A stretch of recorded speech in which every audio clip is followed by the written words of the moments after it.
첫 번째 임플란트가 처음에 나왔을 때는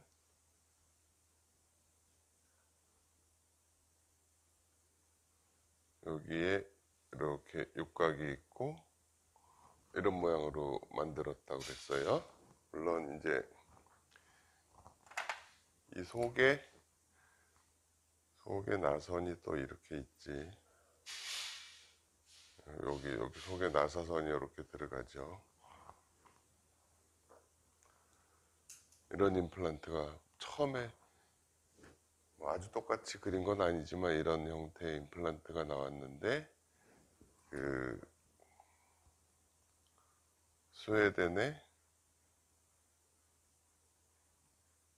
정형외과 의사라고 보통 이제 브로노막, 이게 스펠링이 여기 동그라미가 있는 무슨 스웨덴 스펠링 같은 브로노막이라는 사람이 뭐 자기가 혼자 한 게 아니라 이제 뭐 거기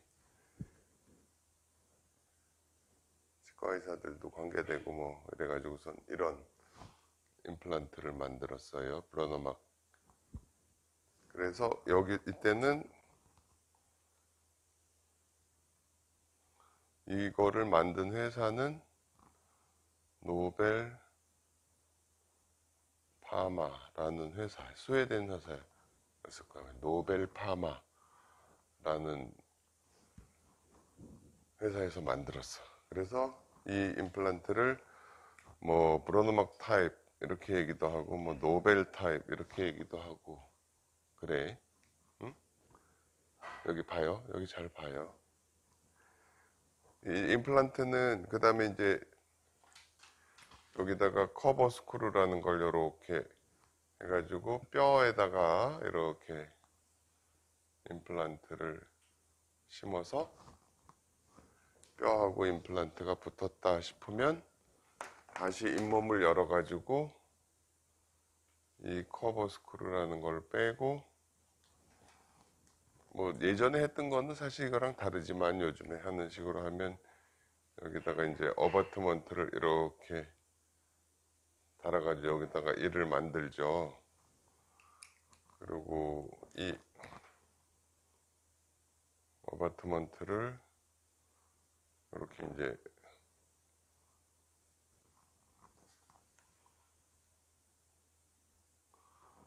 옛날 처음에 만들었던 방식까지 설명하려면 너무 복잡해지니까 요즘에 사용하는 방식이 이렇게, 그러니까 임플란트에다가 그 샘플을 보면 이렇게, 자 이렇게 생겼어요. 그래서 뼛속에 들어가.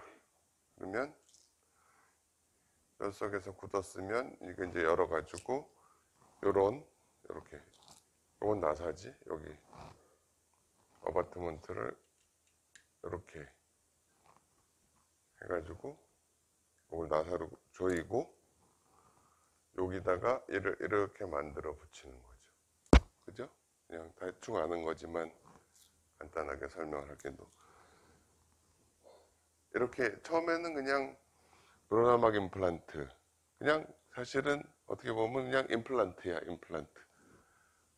뭐 다른 처음으로 어떤 좀 과학적인 근거를 가지고 만든 임플란트, 예전에 나왔던 이전에도 임플란트라는 게 있긴 있었지만 좀 근거가 많이 미약한 임플란트.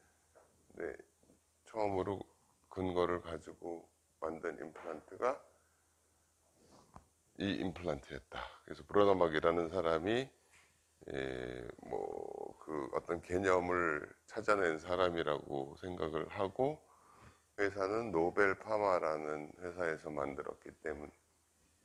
그냥 이렇게 스웨덴 사람들이 뭐 전 세계를 다 다니면서 강의를 하고 그랬어요. 그 다음에는 어떤 형태의 임플란트가 나왔냐면, 물론 이제 이거는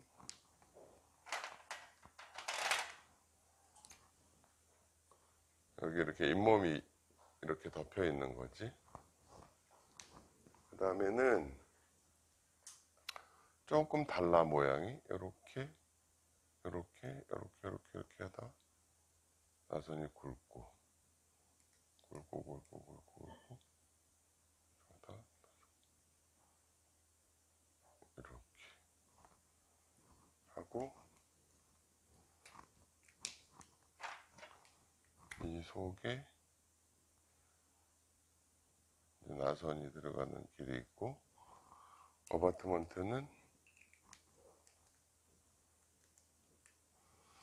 여기서 조금 좁게 올라오다가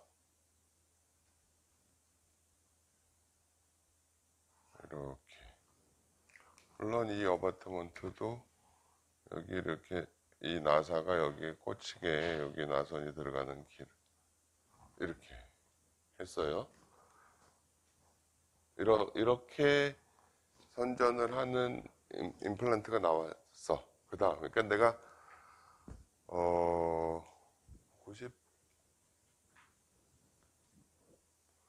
90년도 초반 뭐 대학원 때부터 하면은 뭐 그 전도 되겠지만 하여간 임플란트를 처음에 브로너막 임플란트라는 게 나왔을 때부터 쭉 이렇게 학술 잡지도 보고 해왔기 때문에 그동안의 역사를 쭉 아는 거죠.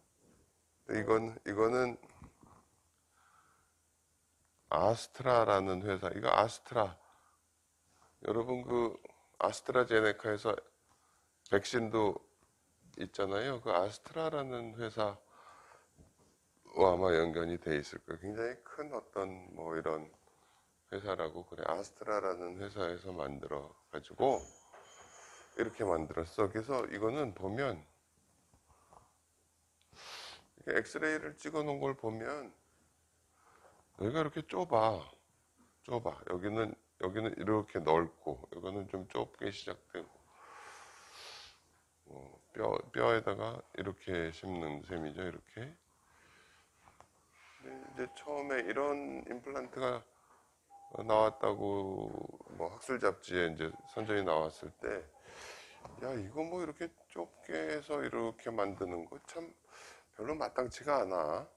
그리고 이 임플란트에 대해서 워낙 이제 어떤 뭐 미국의 그 보철학회지에 발표되긴 15년간의 연구 결과를 발표를 했고 그 15년간의 연구 이전부터 이 사람들이 뭐 했었던 거기 때문에 굉장히 역사도 오래되고 내용도 많고 그래서 그냥 이거에 대한 믿음이 많았어요. 그리고 뭐 지금도 이게 많이 쓰이죠. 그리고 아스트라라는 임플란트가 나왔는데 우리가 이렇게 보철을 한 입장에서는 여기 이렇게 조그맣게 하다가 이렇게 되는 거 이거 좀 모양도 이상하고 마땅치 않네 이런 이제 생각이 들었어. 물론 이제 여기는 잇몸이 또 이렇게 덮이는 게 되겠죠. 지금 내가 추구하는 것이 딱 정확한 건지 어떤지 모르겠지만 나는 우리가 치아는 보통 대구치 같으면 이렇게 생겼잖아요. 근데 임플란트는 사실은 직경이 뭐 흔히 쓰는 게 5mm면 한 요 정도. 치아의 직경은 뭐 근 10mm 되는데 이렇게 되니까는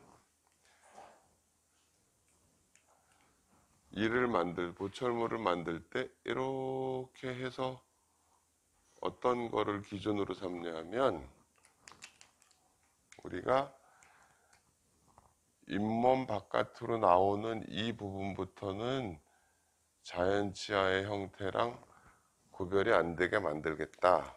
이게 보철 여러분이 뭐 기공을 하고 하면서 생각해야 되는 기준이 뭐 척 봤을 때 이게 자연치인지 보철물인지 모르겠다 라고 하는 거를 기준으로 하면 나도 모르게 공부할 게 막 저절로 생겨. 그래서 가뜩이나 이게 자연 대구치 부분에선 이게 좁아서 이렇게 만드는 이런 커브가 급해지는데 이건 뭐 더 줘봐. 그동안에 어떤 뭐 기본적인 연구에 대한 것도 없고 그래서 사실은 별로 쳐다보질 않았어요. 이제 그게 뭐냐 하면은 요거지. 요거 위에 뭐가 없어. 대신에 이 속에 들어가는 기둥에 이런 육각이 있어서 속으로 쏙 집어넣고 여기다 이렇게 나사로 쪼여. 여기 끄트머리가 이렇게 짤록했다가 이렇게 펼쳐지는 형태잖아. 요거를 그냥 아스트라 임플란트 이렇게 얘기를 했어요. 아스트라 임플란트. 그리고 또 하나 나온 게 보통 뼈가 여기 있으면 임플란트를 뭐 뼈 높이에 맞춰서 이렇게 심거나 그렇게 되고 그 다음에 여기 잇몸이 있으면 여기서부터는 이제 이가 이렇게 만들어지는 그런 이제 방식인데 그 다음에 나온 임플란트는 뭐냐 하면 임플란트를 심자마자 잇몸하고 같은 높이로 이렇게 임플란트를 심어 놓는 게 나온 거야. 물론 여기는 매끈해요. 반짝반짝하고 여기 잇몸에 있는 부분은 여기는 좀 거칠지. 나선이 있을 수도 있고 뭐 형태가 여러 가지로 바뀌었어. 이것도 이렇게 심어서 그냥 여기까지 나와 있어. 그래가지고 나중에 여기다가 기둥을 이렇게 나사로 조일 수도 있고 이 기둥 자체를 돌려서 놓기도 하고 보철물 마진을 여기다 놓는 거예요. 여기다 이렇게 이거는 회사가 아니라 ITI라는 그룹에서 만든 거예요. ITI 스위스 사람들 뭐 해가지고 International Team of Implantologist인가 해가지고 이제 그 몇 나라의 임플란트를 연구하는 ITI라는 나중에 스트라우만이라는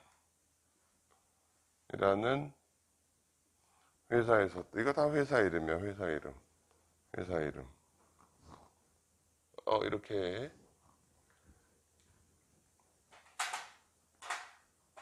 세 가지를 만들었어요. 각각의 다 장점도 있고 단점도 있고 뭐 그래요.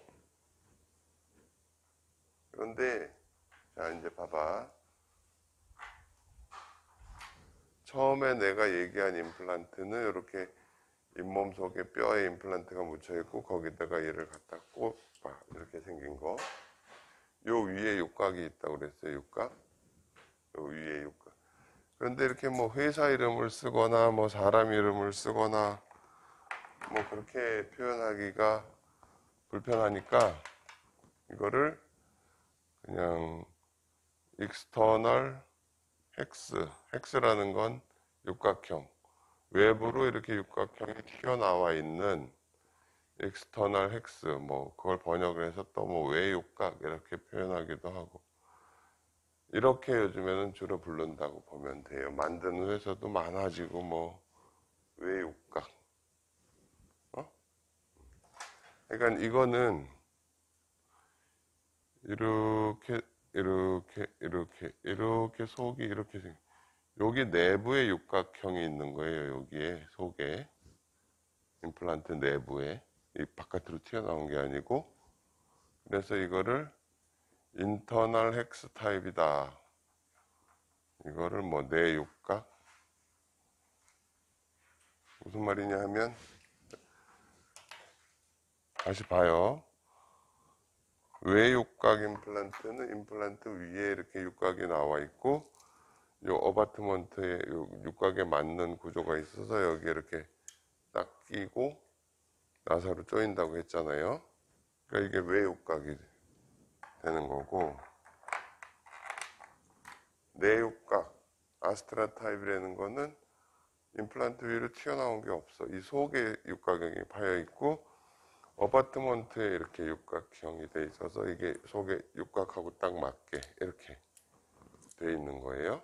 그러니까는 내육각 이렇게 표현하기도 하고, 그 다음에 끝에 말한 ITI는 아예 잇몸 바깥에 항상 이렇게 나와 있는 거야, 임플란트가. 거기다가 그냥 기둥을 요건 기둥 자체를 이렇게 돌려서 넣기도 해요. 이렇게 하고 요 임플란트 부분에 이렇게 마지 형성될 수 있게. 그러니까 이거는 따로 이름을 뭐 내육각, 외육각 이렇게 하는 거랑은 좀 다르죠. 달라요.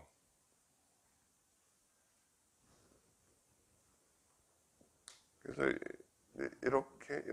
이렇게 나와서 뭐 하는데, 이것도 도무지 그렇게 썩 내키질 않고 그냥 처음에는 거의 뭐 이런 임플란트를 썼어요. 그러면서 점차 이제 저런 임플란트들의 활용이 많아지고, 뭐 어느 게 딱 좋다 뭐 그렇게 하기는 좀 어려워.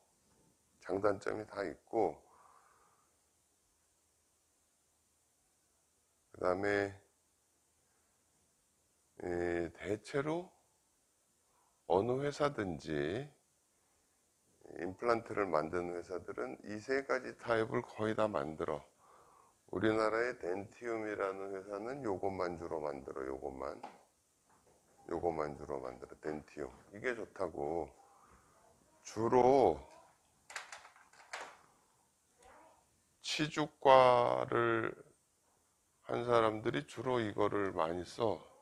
뭐 나름 잇몸에 이게 좀 유리한 부분이 있어서 그래요. 그 다음에 보철과를 전공한 사람들은 이걸 좀 좋아해. 이걸 대체로 그렇다는 거야. 뭐 꼭 그렇다는 게 아니라. 이거는 구강외과를 전공했다는 의사들이 이거를 좀 많이 쓰는 편이었어. 왜냐하면 구강외과를 전공한 사람들은 수술은 편하게 하는데 보철에 잘 모르거든. 그러니까 그냥 뭐 뼈 있는데 잘 심어놓고 보철은 그저 기둥 위에다가 해놓는 이런 식으로. 자, 그 다음에 한 가지 더 얘기를 하자면,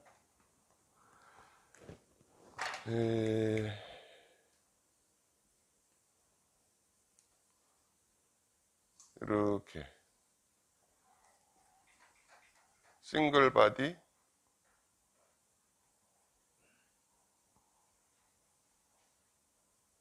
또는 뭐 원바디라고도 표현을 하는, 그러니까는 임플란트가 뼈하고 달라붙으려면 잇몸 속에서 움직이질 않고 그대로 있어야 뼈가 달라붙는다는 것은 내가 환자분들한테도 얘기를 하지만, 우리가 뼈가 부러지면 기부스를 해놓고 그대로 꼼짝을 못하게 해야 이게 뼈가 붙어요. 이렇게 금이 갔던 뼈가 이렇게 붙어 다시. 임플란트도 그거랑 똑같이 임플란트가 뼈 속에 가만히 있어야 이게 뼈가 붙어. 이게 흔들리면은 평생가의 뼈는 못 붙어. 그런데 이런 싱글 바디라는 거는 처음부터 이렇게 기둥이 임플란트에 붙어서 바깥에 나와 있는 거야. 그러니까 이게 건드려지면은 임플란트가 흔들려 가지고 뼈가 못 붙을 수 있잖아요. 그래서 이거는 아주 뼈가 단단한 부분에 아주 꽉 조여놔서 웬만큼 건드려져도 이게 흔들리질 않겠다 하는 경우에만 쓸 수 있는 거야. 지금 임플란트 가격을 뭐 어마어마하게 싸게 하고 뭐 어쩌고 그냥 대책도 없이 이것저것 막 심고 뭐 빠지면 다시 하고, 그건 아니에요. 그러니까 뭐든지 적정한 그 비용이라는 게 있어요. 네. 그래서 이제 그 여러분들한테도 도움이 되겠지만, 일반 사람들이 이 내용을 듣고서 아, 임플란트가 이런 거구나. 근데 임플란트를 결국은 어떤 임플란트를 쓸까 하는 거는 치과 의사한테 그냥 맡겨야 된다라고 봐요. 여러 가지. 근데 뭐 치과 의사라고 다 믿을 수 있는 건 아닐 수도 있지. 믿을 수 있는 치과 의사를 만나서 그 사람한테 맡기는 게 좋다. 일반 사람들이 암만 뭐 유튜브를 보고 뭘 찾아, 뭐 인터넷을 찾아보고 공부를 해도 단편적으로 알기 때문에 잘못된 판단을 할 수가 있어요. 그러니까 이 각각의 임플란트의 어떤 특성과 장단점에 대해서 얘기를 하기 위해서 우선은 이제 종류를 먼저 얘기를 한 거야. 어? 자, 그냥 옛날 이름은 뭐 알아두면 더 멋있을 수도 있지만 몰라도 되고 이걸 external hex 그냥 external 표현하기 이건 internal 이건 ITI 뭐 스트라우만 뭐 회사 이름 굳이 쓸 필요 없죠. 그렇게 예. 그 다음에 하나 더 하면은 이제 원바디라는 거는 임플란트하고 기둥하고 아예 붙어 있는 이런 그 정도를 예, 전 세계적으로 사용하고 있다. 물론 요거랑 조금씩 다르게 이렇게 자기 회사만의 독특한 형태의 임플란트를 만드는 경우들이 있는데 그런 거는 그 회사가 망해버리면은 어떻게 부품을 구할 수도 없고 그래서 뭔가 망가져서 오는 환자분들을 다시 고쳐줄 때는 여러 회사에서 똑같이 만들어가지고 부품을 항상 같이 쓸 수 있는 그런 임플란트를 고르게 돼요. 그러니까 자, 다시 external, internal, ITI 타입 주로 세 가지다. 그 다음에 하나 더 하면은 이제 뭐 싱글 바디 내지는 원 바디라고 하는 임플란트라는 거를 생각할 수 있다. 이렇게 일단 알고 각각에 대해서 이제 좀 또 설명을 할 거예요.